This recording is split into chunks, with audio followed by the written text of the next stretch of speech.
بسم الله الرحمن الرحيم ياسين والقرآن الحكيم إنك لمن المرسلين على صراط مستقيم تنزيل العزيز الرحيم لتنذر قوما ما أنذر آباؤهم فهم غافلون لقد حق القول على أكثرهم فهم لا يؤمنون إنا جعلنا في أعناقهم أغلالا فهي إلى الأذقان فهم مقمحون وجعلنا من بين أيديهم سدا ومن خلفهم سدا فأغشيناهم فهم لا يبصرون وسواء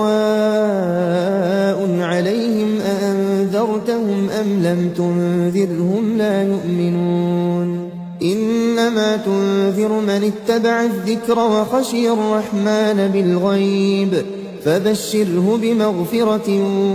وأجر كريم إنا نحن نحيي الموتى ونكتب ما قدموا وآثارهم وكل شيء أحصيناه في إمام مبين واضرب لهم مثلا أصحاب القرية إذ جاءها المرسلون إذ أرسلنا إليهم اثنين فكذبوهما فعززنا بثالث فقالوا إنا إليكم مرسلون قالوا ما أنتم إلا بشر مثلنا وما أنزل الرحمن من شيء إن أنتم إلا تكذبون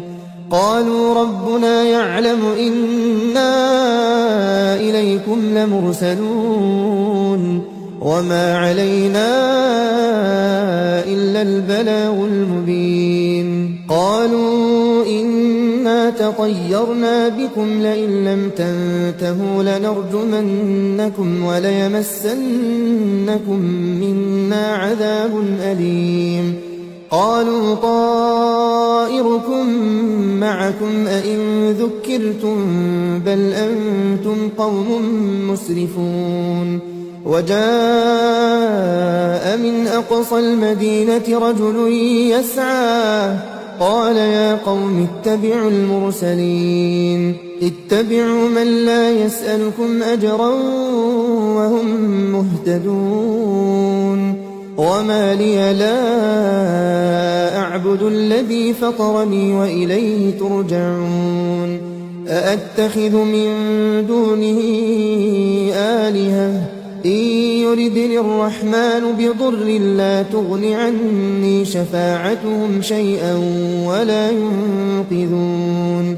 إني إذا لفي ضلال مبين إني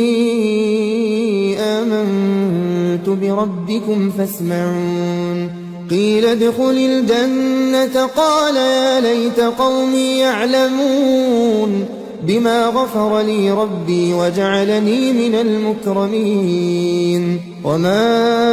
أنزلنا على قومه من بعده من جند من السماء وما كنا منزلين إن كانت إلا صيحة واحدة فإذا هم خامدون يا حسرة على العباد ما يأتيهم من رسول إلا كانوا به يستهزئون ألم يروا كم أهلكنا قبلهم من القرون أنهم إليهم لا يرجعون وإن كل لما جميع لدينا محضرون وآية لهم الأرض الميتة أحييناها وأخرجنا منها حبا وأخرجنا منها حبا فمنه يأكلون وجعلنا فيها جنات من نخيل وأعناب وفجرنا فيها من العيون ليأكلوا من ثمره وما عملته أيديهم أفلا يشكرون سبحان الذي خلق الأزواج كلها مما تنبت الأرض ومن أنفسهم ومما لا يعلمون وآية لهم الليل نسلخ منه النهار فإذا هم مظلمون والشمس تجري لمستقر لها ذلك تقدير العزيز العليم والقمر قدرناه منازل حتى عاد كالعرجون القديم لا الشمس ينبغي لها أن تدرك القمر ولا الليل سابق النهار وكل في فلك يسبحون